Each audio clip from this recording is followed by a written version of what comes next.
வணக்கம். நம் வாழ்வில் நாம் பெரும்பாலும் வெளித்தோற்றங்களால் எளிதாக மயங்கிவிடுகிறோம். நேர்த்தியான உடைகள், ஆடம்பரமான வீடுகள், பளபளப்பான வேலைகள், புகழ்பெற்ற பள்ளிகள் போன்ற விஷயங்கள் நம் கண்களை உடனடியாக வசீகரிக்கின்றன. இருப்பினும் நமக்கு மிக முக்கியமான ஒன்று உள்ளது. கண்ணுக்குத் தெரியாத இதயத்தின் அழகு, உண்மையான விழுமியங்கள். சாலமோன் ராஜா ஆலயத்தை கட்டியபோது ஆலயத்தின் உட்புற பரிசுத்த ஸ்தலத்தில் 2 தூதர்களின் உருவங்களை உருவாக்கி அவற்றை தூய தங்கத்தால் மூடினார். சுவர்களில் பனை மரங்கள் மற்றும் மலர்ந்த பூக்களை மிக அழகாக செதுக்கினார். மேலும் தரைப்பகுதியையும் தங்கத்தால் மூடினார். 1 இராஜாக்கள் 6. இந்த நுட்பமான அலங்காரங்கள் வெளியே இருந்து எளிதில் பார்க்க முடியாத இடங்களில் இருந்தன. அவை தேவனுக்குச் செலுத்தப்பட்ட ஆழ்ந்த அர்ப்பணிப்பையும் அழகான இதயத்தையும் மறைத்து வைத்திருந்தன. ஆலயத்தின் மறைக்கப்பட்ட பகுதிகளையும் தங்கத்தால் மூடியது நம்முடைய வெளித்தோற்றத்தை விட நம் இருதயத்தின் முழுமையை நாட வேண்டும் என்பதை குறிக்கிறது என்று கூறலாம். நாமும் மற்றவர்களுக்கு நன்றாகத் தெரியும்படி வாழ்வதை விட நம்மை நாமே உறுதியாக கட்டுவது மிக முக்கியம். பணமும் புகழும் நிச்சயமாக நல்லவைதான். ஆனால் உண்மையான மதிப்புமிக்கது நம் குணாதிசயம், நேர்மை மற்றும் மக்களுடனான நம் உறவுகள் அல்லவா?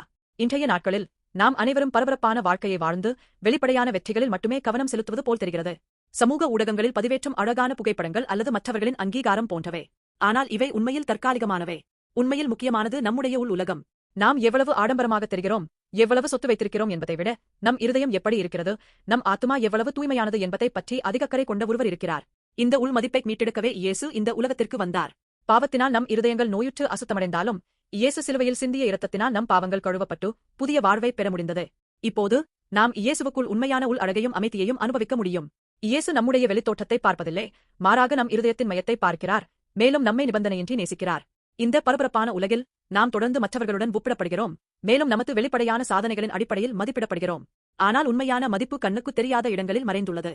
சாலமோனின் ஆலயம் தேவன் வசிக்கும் இடமாக இருந்தது போல நாமும் நம்முடைய கண்ணுக்குத் தெரியாத இருதயத்தில் இயேசுவை ஏற்றுக்கொண்டு வாழ்ந்தால் தேவன் நம்மை நேசிப்பதை அனுபவிக்கலாம், நம்மை நாமே நேசிக்கலாம், நம் அண்டை வீட்டாரை நேசிக்கலாம், மேலும் உலகிற்கு நல்ல தாக்கத்தை ஏற்படுத்தும் வாழ்க்கையாக விரிவாக்கலாம்.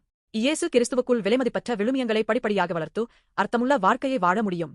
இன்று உங்களுக்கு அதிக அமைதியும் மகிழ்ச்சியும் நிறைந்திருக்கவும் உங்கள் உள் உலகம் தங்கம் போல் பிரகாசிக்கவும் நான் விரும்புகிறேன்.